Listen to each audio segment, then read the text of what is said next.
Good morning students.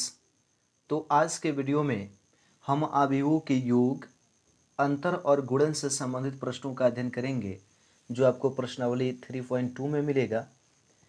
तो पहले question को हम देखते हैं। यहाँ दिया है यदि ए बराबर इतना, बी बराबर इतना और सी बराबर इतना हो तो निम्नलिखित का मान ज्ञात कीजिए। पहला दिया है ए प्लस बी, फिर ए माइनस बी, फिर 3a minus c, a b और बी ए। इस प्रश्न की सहायता से हम आपको योग, अंतर और गुणन और अदिश गुणन इन चारों टॉपिकों के बारे में बता देंगे। ठीक ना। तो बहुत ध्यान से देखिएगा, इसके लिए थ्योरी भी हम साथ साथ बताते चलेंगे, इसलिए ध्यान दीजिएगा। सिर्फ एक क्वेश्चन अगर ये आप समझ लेते हैं तो इन तीनों चीज़ों का निदान हो सकता है। पहला क्वेश्चन दिया है इसमें कि ए का मान दे दिया है, बी का भी मान दे दिया है, तो ए प्लस बी पूछा है। तो चलिए ए प्लस बी ज्ञात करने की क्या करेंगे कि ए का स्थान पर ए का मान रख लेंगे। तो ए का मान कितना है? 2, 4, 3 और 2। प्लस का चिन्ह है तो प्लस, बी का स्थान पे बी 1, 3, -2 और 5। अब ये पूछा इसका योग ज्ञात करना है। तो सबसे पहले तो आपको ये मालूम होना चाहिए कि योग कब होगा। ठीक ना। तो चूंकि थ्योरी को टॉपिक में ना पढ़ा के सीधे आपको थ्योरी बता दे रहा हूँ, जान लीजिए कि दो अवयवों का योग तभी संभव है, दो अवयवों का योग तभी संभव है जब इनकी कोटियाँ क्या हो? समान हो। तो इनके जो संगत अवयव होते हैं, संगत अवयव मतलब समझ रहे हैं, इसका जो A11 होगा इसके A11 से जुड़ेगा, इसका जो A12 होगा इसके A12 से जुड़ेगा। समझ में आ गया होगा। तो चलिए ध्यान दीजिएगा, यहाँ पे इसकी कोटियाँ देखते हैं। तो इसकी कितनी पंक्तियाँ हैं? 2। कितने स्तंभ हैं? तो 2। इसके भी कितने पंक्तियाँ हैं? 2। और कितना स्तंभ है? 2। तो कोटियाँ समान हैं, तो आप इसे क्या कर सकते हैं? जोड़ सकते हैं। तो जोड़िए संगत पद को। 2 में 1 को जोड़ेंगे, कितना हो गया? 3। फिर 4 और 3 कितना हो जाएगा? 7। 3 और -2 कितना हो जाएगा? 1। और 2 और 5 कितना हो जाएगा? 7। चलिए तो नेक्स्ट देखते हैं। जैसे a माइनस बी भी ज्ञात करने के लिए दिया है, a माइनस बी। तो अंतर के बारे में भी जान लीजिए। दो अवयवों को तभी घटाया जा सकता है जब इनकी कोटियाँ क्या हो? समान हो। तो a का मान 2, 4, 3 और 2, माइनस बी का मान 1, 3, -2 और 5। घटा लीजिए। 2 में से 1 घटेगा 1, 4 में से 3 घटेगा 1, 3 में से -2। तो देखिए 3 -2 होगा तो माइनस माइनस प्लस हो जाएगा, तो ये 5 हो जाएगा। 2 और में से 5 घटाएंगे तो -3। ये आंसर हो जाएगा। अब हम सीखेंगे गुणन। तो देखिए गुणन के लिए आपके रूल हैं, ठीक ना। ये हो गया a इंटू बी। तो अब हम a के स्थान पर a का मान रखेंगे 2, 4, 3, 2। और b के स्थान पर b का भी मान रख देंगे 1, 3, -2 और 5। तो गुणन के लिए भी हम प्रतिबंध पढ़ते हैं। देखिए दो अवयवों का गुणन तभी संभव है जब पहले के स्तंभों की संख्या दूसरे के पंक्तियों के बराबर हो। देख लीजिए भाई, गुणन के लिए शर्त क्या है? पहले अवयव की पंक्ति, यहाँ पे की स्तंभ बराबर होना चाहिए द्वितीय अवयव के पंक्ति के। ठीक ना। यानी पहले के जो स्तंभ की संख्या रहनी चाहिए वह दूसरे के पंक्ति के बराबर होनी चाहिए। तो यहाँ तो बराबर है, वर्ग अवयव में कोई दिक्कत नहीं होता है। वही आपका वर्ग अवयव नहीं होता तो थोड़ा दिक्कत होता है। गुणा कैसे कराते हैं समझिए। आप क्या करेंगे, पहले के जो पंक्ति होंगे वह दूसरे के स्तंभ से गुणा कराएंगे आप। ठीक ना। समझ लीजिए, पहले के पंक्तियों का गुणा किससे कराएंगे? दूसरे के स्तंभों से। कैसे कराएंगे उसे समझिए। ठीक। अब देखिए 2 का गुणा 1 से कराइए, तो 2 गुणे 1 प्लस लिख लेते हैं। 4 का गुणा -2 से होगा, 4 गुणे -2। ध्यान दीजिएगा, कई बार प्रैक्टिस करिएगा। फिर देखिए अगर आप इसी का गुणा कराएंगे तो यहाँ लिखना पड़ेगा, लेकिन नीचे वाले का कराएंगे तो इसके नीचे। तो हम करा लेते हैं। 2 का गुणा 3 से, अब इसका हो गया तो अब अगले वाले स्तंभ का होगा। तो 2 गुणे 3 और फिर प्लस हो जाएगा 4 × 5। फिर अब देखिए, अब क्या कर लिया हमने कि इस पहले पंक्ति के दोनों स्तंभों से कर लिया, तो अब दूसरे पंक्ति का दोनों स्तंभों से करेंगे। तो 3 का गुणा 1 से कराएंगे, 3 × 1, प्लस 2 का गुणा -2 से कराएंगे, -2, फिर 3 का गुणा 3 से, प्लस 2 का गुणा 5 से, और ये बना लिया आपने आव्यूह। ठीक, अब इसको जोड़िए, 2 एकम 2, प्लस 4 दूनी 8, 2 तिहाई 6, प्लस 4 पचे 20, 3 एकम 3 और प्लस 2 दूनी 4, वो भी माइनस में, 3 3 9 और 2 पचे 10। तो आपका आंसर हो जाएगा -6, 26, -1 और 19। यही आंसर होगा। चलिए, तो दूसरा वीडियो देखते हैं, दूसरा इसका प्रश्न देखते हैं। तो दूसरे का पहला तो बहुत आसान है, आप संगत अवयव को जोड़ लीजिएगा, ये भी संगत अवयव को ही जोड़ना है, बस एक क्वेश्चन बता के छोड़ दे रहा है। इसको भी देखिए, सेम जोड़ना होता है।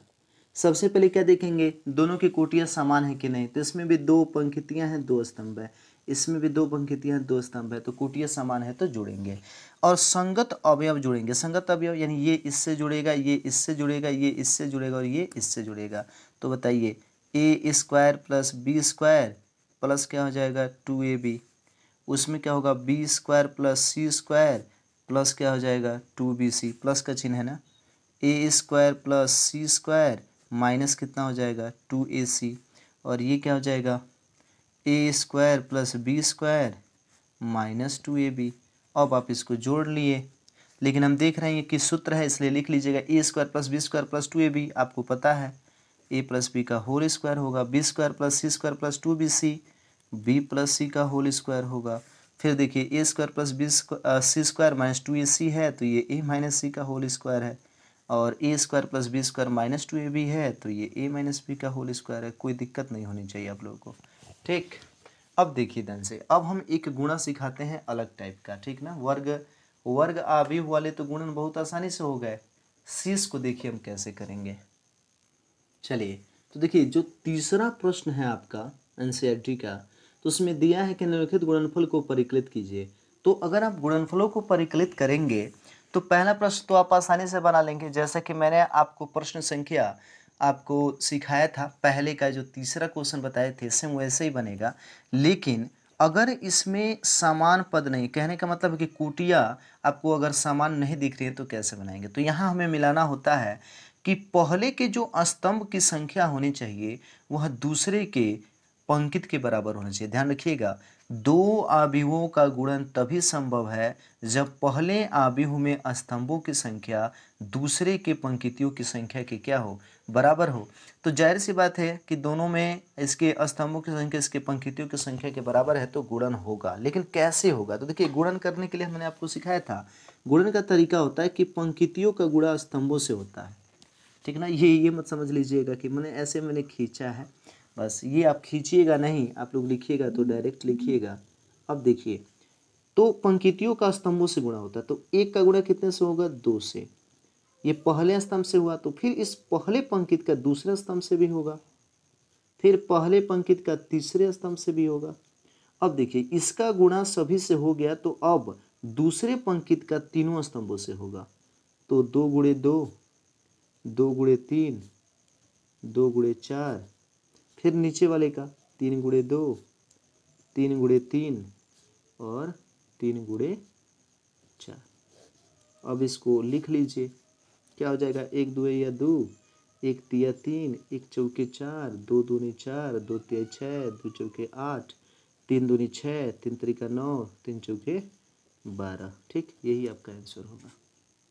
चलिए, तो एक क्वेश्चन मैं आप लोगों को बता दे रहा हूँ किस इसका, तो 3 × 3 कोटि का, इसका 3 × 3 कोटि है और इसका भी 3 × 3। आपको बताया था हमने, वर्ग आव्यूह है तो निसंकोच को सोचे बगैर ही आप गुणा करा लीजिएगा। चलिए गुणा कैसे करते हैं, पंक्तियों का गुणा स्तंभों से। ध्यान रखिए पंक्तियों का, मैं ये खींच रहा हूँ आप मत खींचिएगा, पंक्तियों की संख्या किससे कराना है, स्तंभों से कराना है। कैसे कराएंगे देखिए, अब आप यहाँ पे 1 बना लीजिए। 2 का गुणा -3 से, तो 2 गुणे -3, फिर प्लस 3, अरे भाई -3 कहाँ, 1 है ना, यहाँ 1 वाला चल रहा है, तो 2 का गुणा 1 से, फिर 3 का गुणा 0 से कराएंगे, फिर प्लस 4 का गुणा कितने से, 3 से। अब अगर आप अपने अगले स्तंभ पे जाएंगे तो यहाँ लिखिएगा, नहीं तो अगर निचले पंक्ति से कराएंगे तो इसमें कराना पड़ेगा। तो कराइए, इसका कराते हैं 2 का गुणा -3 से, फिर प्लस हो जाएगा 3 का गुणा, समझते चलिएगा, 2 से, 4 का गुणा कितने से होगा, 0 से, फिर इसका गुणा इस वाले स्तंभ से करिए, फिर ये देखिए 2 गुणे 5 प्लस 3 गुणे 4 प्लस 4 गुणे 5। ठीक, अब देखिए नीचे वाला एक पंक्ति का सारे स्तंभों से हो गया, तो दूसरे पंक्ति का सारे स्तंभों से कराएंगे, तो 3 गुणे 1 प्लस 4 गुणे 0 प्लस 5 गुणे क्या, 3। यहाँ देखिए 3 का गुणा -3 से, फिर प्लस 4 का गुणा 2 से, फिर प्लस 5 का गुणा 0 से। नेक्स्ट में बढ़िए, इसका गुणा अब इस वाले से कराइए, 3 पचे 15, फिर 4 का गुणा 4 से कराइए, प्लस 5 का गुणा 5 से। नेक्स्ट वाले को देख लीजिए, नेक्स्ट वाले में क्या कह रहा है, इस वाले का अब इन सारे स्तंभों से कराएंगे, तो 4 गुणे क्या हो जाएगा 1 प्लस 5 गुणे 0 और प्लस 6 गुणे 3, फिर 4 गुणे -3 प्लस 5 गुणे 2 और प्लस 6 गुणे 0। तो अगले का देखिए 4 गुणे 5 प्लस 5 गुणे 4 और फिर प्लस 6 गुणे 5। गुणा करके सभी को क्या कर लेना होता है, जोड़ लीजिए। 2 एकम 2, 0, 4 तिहाई 12, 2 तिहाई -6 और 3 दूनी 6 और प्लस 0, 2 पचे 10, 3 चौके 12, 4 पचे 20, 3 एकम 3, 4 गुणे 0 0, 5 तिहाई 15, 3 त्रिका -9, 4 दूनी 8 और ये हो जाएगा 0, 3 पचे 15 प्लस 4 चौके 16 और 5 पचे 25। तो आप इसे जोड़ते जाएंगे और अंत में आप पाएंगे कि इसका आंसर ये आएगा। ठीक ना, तो चलिए यही आपको ध्यान देना होता है, इस चीज़ को अच्छे से जान लीजिए, चाहे कितना भी बड़ा अवयव क्यों ना हो, जैसे हम उसे गुणा कराएंगे तो आप क्या करेंगे, पहले की पंक्तियों की संख्या का गुणा हमें कराना होता है, पहले की पंक्तियों के अवयव का गुणा कराना होता है दूसरे के स्तंभों का। पहले पंक्ति का हम जब गुणा पहले स्तंभ से कर लेंगे तो उसे यहाँ लिखेंगे, फिर पहले पंक्ति का अगर दूसरे स्तंभ से करिएगा तो यहाँ लिखिएगा, फिर पहले पंक्ति का तीसरे स्तंभ से करिएगा तो यहाँ। जैसे ही पहले का किस खत्म होता है दूसरे को स्टार्ट करिए और उसके नीचे से लिखना शुरू कर देंगे। समझ में आ गया होगा। चलिए तो अब हम अगले क्वेश्चन को देखते हैं। देखिए तो 4 नंबर जो प्रश्न है आपका दिया है, यदि ए बराबर इतना, बी बराबर इतना, सी बराबर इतना, तो ए प्लस बी, बी माइनस सी ज्ञात करना है। तो ये तो बहुत आसान है, मैंने आपको जैसे बताया था जोड़ने के लिए और घटाने के लिए, वैसे घटा लीजिए। फिर दिया है कि सत्यापित कीजिए कि ए प्लस बी माइनस सी और ए प्लस बी माइनस सी।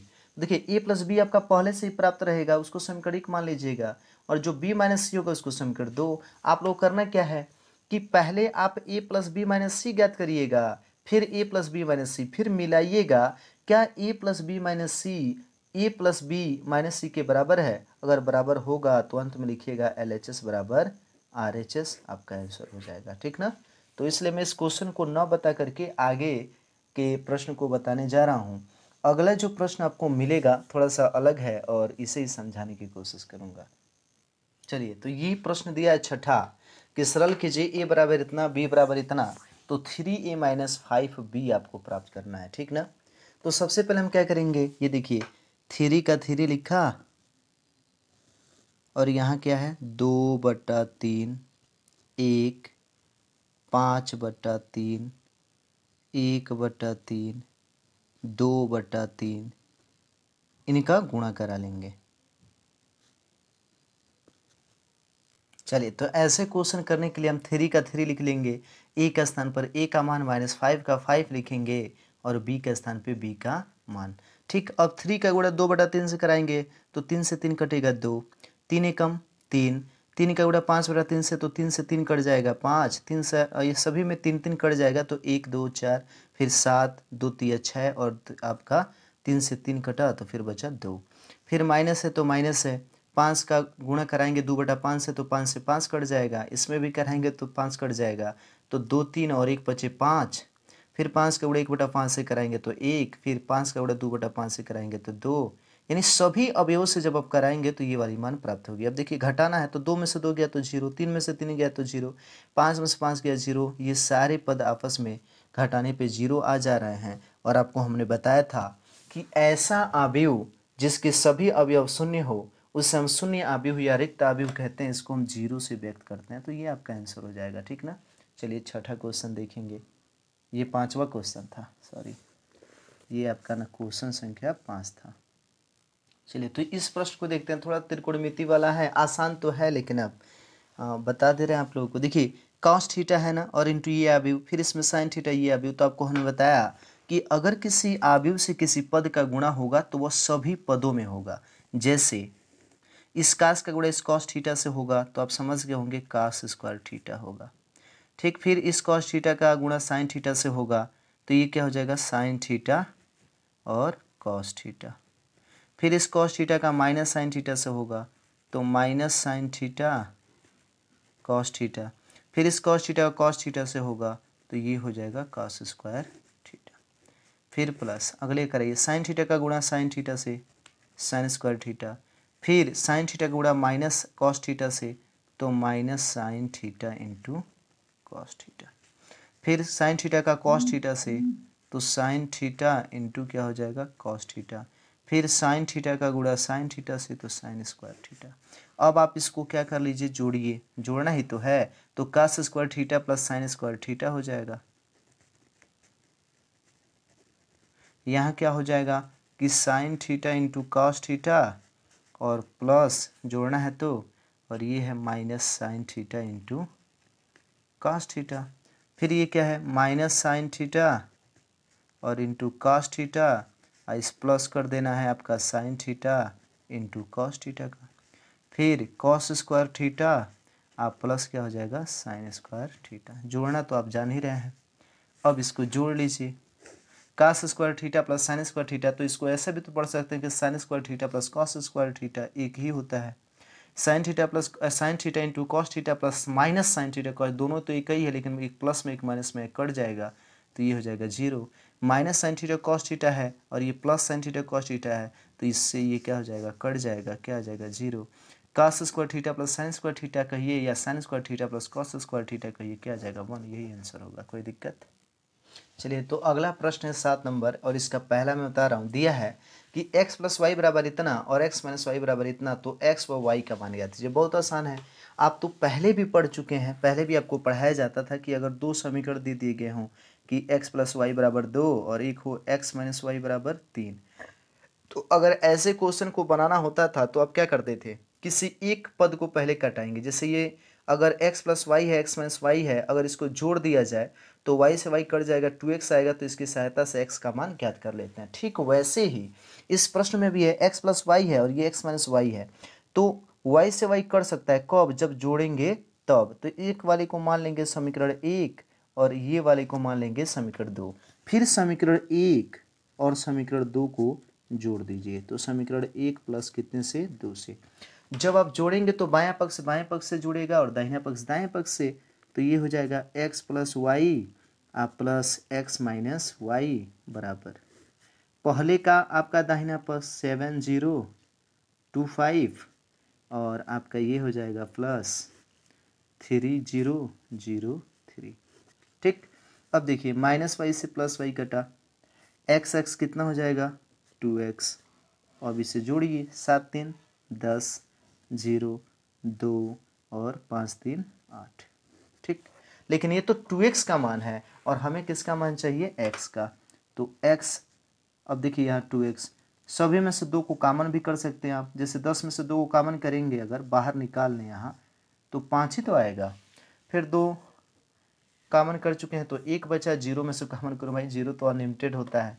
और फिर 2 8 में कर देंगे तो ये हो जाएगा 4, 2 से 2 को कटा भी सकते हैं। तो x का मान कितना आ जाएगा आपका, तो x का मान होगा 5014। लेकिन हमें y का भी मान चाहिए, तो हम समीकरण 1 में क्या करेंगे, x का मान रख देंगे, जैसे दिया था कि x प्लस वाई बराबर 7025। तो हमें x का मान मालूम है तो y यहाँ लिख लेंगे, x वाले को क्या कर देंगे पक्षांतर, तो इधर माइनस होगा ना, x प्लस में है इधर आएगा तो माइनस में, लेकिन x का मान आया क्या है 5014। अब आप क्या कर सकते हैं, घटा लीजिए, 7 में से 5 गया 2, 0 में से 0 गया 0, 2 में से 1 गया 1 और 5 में से 4 गया 1, यही आंसर होगा। कोई दिक्कत। चलिए, तो अगर आप वीडियो को बहुत अच्छे से देखे हों तो आपके 6 नंबर क्वेश्चन और 8 number question, 9 number question, 10 number question और 11 बहुत आसानी से बन जाएंगे, 12 भी आसानी से बन जाएगा। हमें 13 नंबर थोड़ा सा आपको बताना पड़ेगा, 13 बता देंगे फिर हम आगे की ओर बढ़ेंगे। हमको लगता है 13 बताने के बाद कोई ऐसा क्वेश्चन नहीं बच जाएगा जो हमें आपको बताना पड़े, लेकिन फिर भी एक क्वेश्चन और बता करके इस चैप्टर को हम बंद करेंगे। चलिए, तो हम यहाँ पे सीखते हैं एक क्वेश्चन 13 नंबर, मोस्ट इम्पोर्टेंट रहेगा आपके एग्जाम के लिए। चलिए, तो 13 नंबर क्वेश्चन है, यदि एफ एक्स बराबर इतना है तो सिद्ध कीजिए कि एफ एक्स एफ वाई बराबर एफ एक्स प्लस वाई। तो ऐसे प्रश्न को हमें सीखना पड़ता है। चलिए हम आपको दिखाते हैं। एफ एक्स आपका दे दिया है, एफ एक्स माने फलन एक्स, और यहाँ दिया है cos x minus sine x, zero. ध्यान से देखिएगा, ये बोर्ड में पूछा गया है, साइन एक्स कॉस एक्स 0 0 0 और ये 1। अगर एफ एक्स दे दिया, हमें क्या चाहिए, एफ एक्स और एफ वाई का गुणा करके एफ एक्स प्लस वाई लाना है।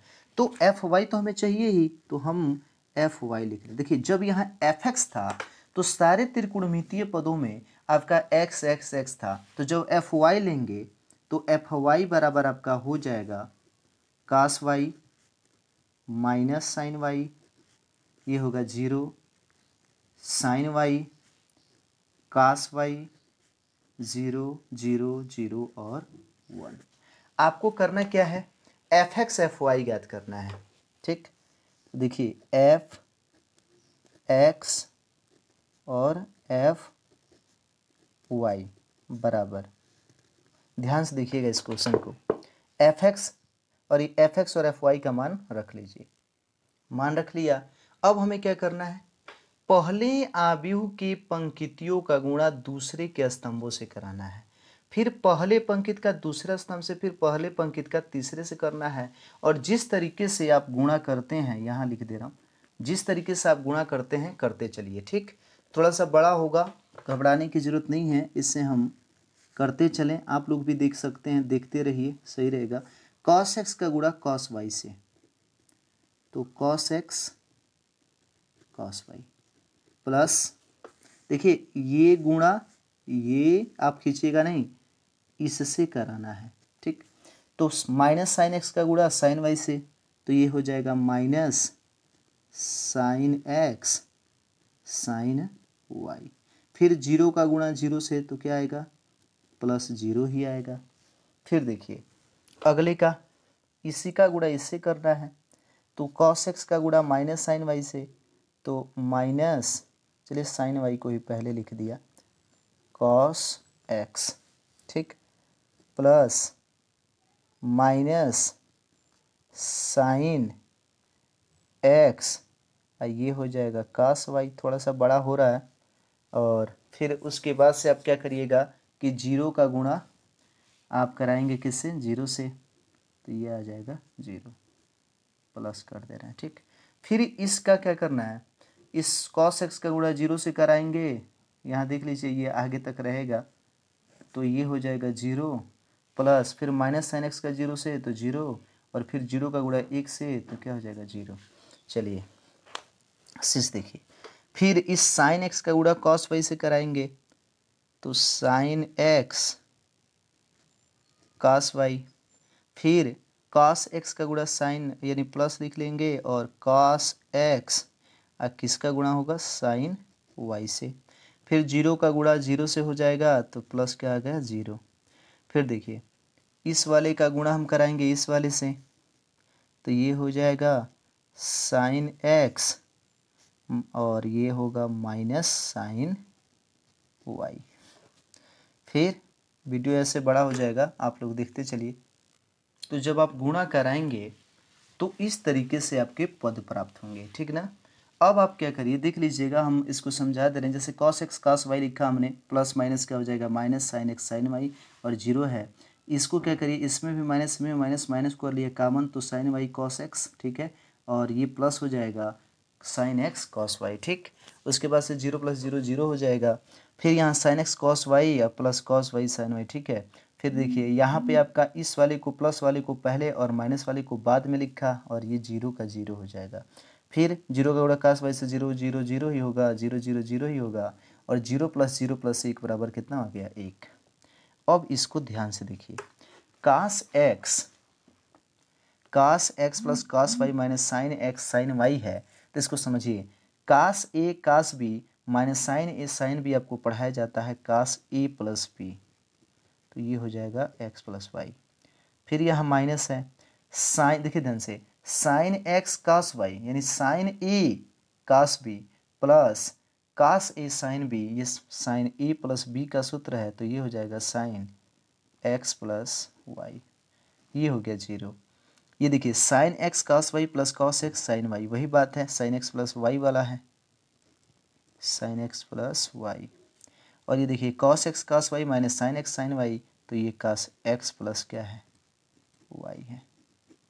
ये क्या है 0 0 0 1। अब इसकी तुलना हम पहले वाले समीकरणों से करें।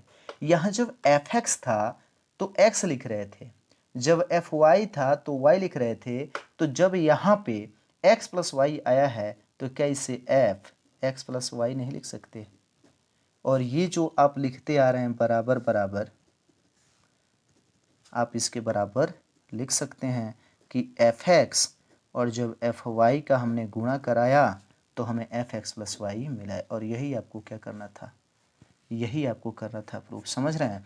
जैसे fx और fy का जब हम गुणा कराएं तो क्या प्राप्त हुआ fx + y, और यही आपको प्रूफ करना था।